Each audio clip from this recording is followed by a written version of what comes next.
তালাক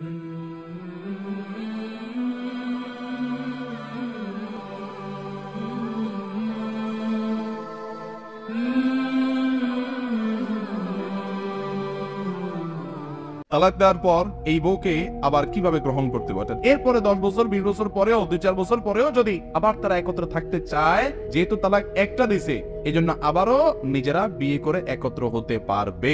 এই সুযোগ কয়জন এইভাবে তালাক দেয় বলেন? যখন রাগ উঠে মাথা, বউ তো বউ বর্ষদ ঘুষি সহ তালাক মারে।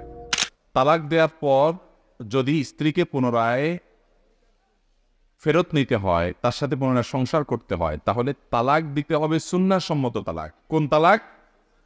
সুন্নাহসম্মত তালাক। সুন্নাহসম্মত তালাক দিলে 10 বছর 20 বছর পরেও চাইলে আবার সংসার করা যাবে। আমরা এই সিস্টেম জানি না, যার কারণে এমন ভাবে তালাক মারে যে এরপরে আর ফেরত নেওয়ার কোনো রাস্তা খোলা থাকে না। জিদের চোটে এমন মারা মারে, পরে এবার সারা জীবন বসে বসে কান্দে, আর কাজ হয় না। সুন্নাহসম্মত তালাক হলো কোন স্বামী স্ত্রীর মধ্যে যদি বনিবনা না হয়, ওই যে প্রথমে তারা নিজেরা চেষ্টা করবে, এরপর মুরব্বিদেরকে দিয়ে চেষ্টা করাবে, সেটাতেও যদি না হয়, তাহলে সেক্ষেত্রে তারা যদি দেখে যে বিয়ে টিকে থাকতে গেলে আল্লাহর অবাধ্য হয়ে যেতে হবে, গুনাহ হয়ে যাবে, খুনাখুনি হয়ে যেতে পারে, নাজায়েজ কাজ হয়ে যেতে পারে, তখন তালাকে যদি যেতেই হয়, তাহলে স্বামী স্ত্রীর শারীরিক সম্পর্ক হয় নাই, মাসিকের পরে নতুন কোন পিরিয়ড, মাসিকের পরে পবিত্রতার যে পিরিয়ড সেটা যখন শুরু হবে, পবিত্র হবে, শারীরিক সম্পর্ক হওয়ার আগে এক তালাক দিবে। কয় তালাক? এক তালাক। এখন কয় তালাক দেয় মানুষ? কিসের 3 তালাক? 3000 তালাক বলে। মহিলারা একলা তালাক দেয় না, মহিলার বাপ মা 14 গোষ্ঠীর একসাথে তালাক মারে। এগুলারে শুধুমাত্র রশি দিয়া বাইন্দা মাথাতে পা পর্যন্ত পিটানো উচিত।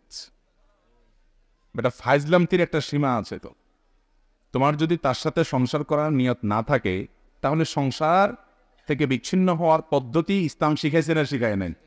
অতএব সেক্ষেত্রে সীমা লঙ্ঘন করা যাবে না। অতএব একটা তালাক দিয়ে ছেড়ে দিতে হবে, শেষ।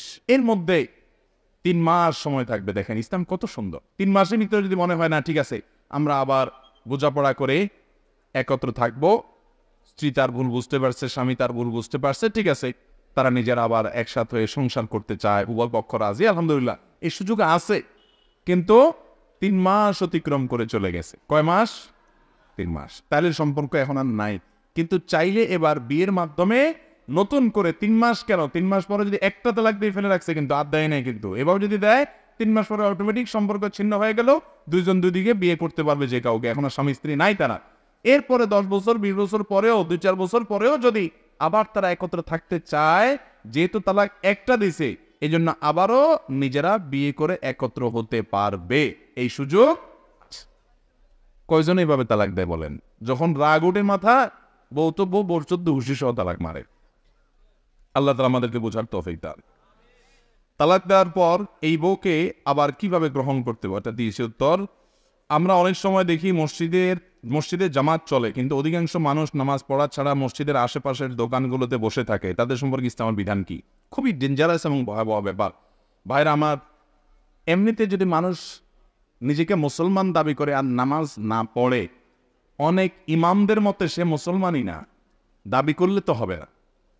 সৌদি আরব উলামায়ে কেরামের তো মত হলো যে যদি কোনো মানুষ ইচ্ছাকৃত ঠান্ডা মাথায় নামাজ না পড়ে, দোকানে বসে আছে, আড্ডা মারতেছে, খেলাধুলা দেখতেছে, নামাজ পড়ার কোনো খোঁজ খবর নাই, পড়েই নেই, তাহলে ইচ্ছাকৃতভাবে নামাজ তরককারী ব্যক্তিকে অনেক ইমামরা বলেছেন কাফের। সে ইসলামই নাই, মুসলমানই থাকে না, আর কাফের হয়ে যায়।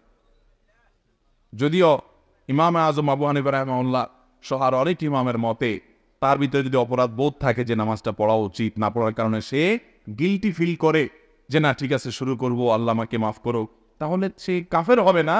কিন্তু সে যে কাজটা করছে এটা কাফেরের কাজ, এটা কুফরি। এই ব্যাপারে পৃথিবীর কোন আলেমের কোনো সন্দেহ। মুসলমান নামাজ না পড়লে তার ইসলামে কোনো হিস্সা থাকে না, আমার কথা না, খলিফাতুল মুসলিমিন ওমর রাদিয়াল্লাহু তাআলার কথা, লা হাজ্জা ফিল ইসলাম লিমান তারাকা সালাহ, যে নামাজ ত্যাগ করে ইসলামে তার কোনো হিস্সা বা অংশ থাকে। এজন্য আমার দোকানদার ভাইরা, আমাদের এই অঞ্চলে একটু বেশি, অন্যান্য এলাকাতেও আছে, মসজিদের আশেপাশে অনেক দোকানদাররা নির্লজ্জের মতো মসজিদে জামাত হয়, মুসলমানের সন্তান কেনাবেচায় ব্যস্ত, বসে আছে, মাছি মারতেছে। আরে ভাই, একজন অন্য বেনামাজির সাথে মসজিদের আশেপাশে দোকান আছে, মসজিদের আশেপাশে বাজার, এখানকার মানুষদের বসে থাকা দুইটা তো একরকম না। এটা তো ডাইরেক্ট আল্লাহর বিধানের সাথে বিদ্রোহ করার মতো দেখা যায়। অতএব এই নির্লজ্জ কাজ করা মানুষ নিজেকে কখনো ইমানদার এবং মুসলমান দাবি করার নৈতিক অধিকার রাখেন। আমার কথা কি বুঝতে পারছেন? অতএব মসজিদের আশেপাশে যে সমস্ত দোকানদাররা আছেন তারা বেনামাজি হলে তাদের শাস্তির পরিমাণ বেশি হবে। মনে রাখবেন, কত দোকানদার আমরা দেখেছি যে তাদের দোকানদারের জীবন শেষ কবরের দিকে হাঁটা দিয়েছে। ছিল কি ছিল না বলেন? অতএব আমাদের সবাইকে চলে যেতে হবে। আল্লাহ তাআলা আমাদের সবাইকে ৫ ওয়াক্ত নামাজের গুরুত্ব বোঝার তৌফিক দান করেন। ইমানদার কখনো নামাজ তরক করতে পারে না।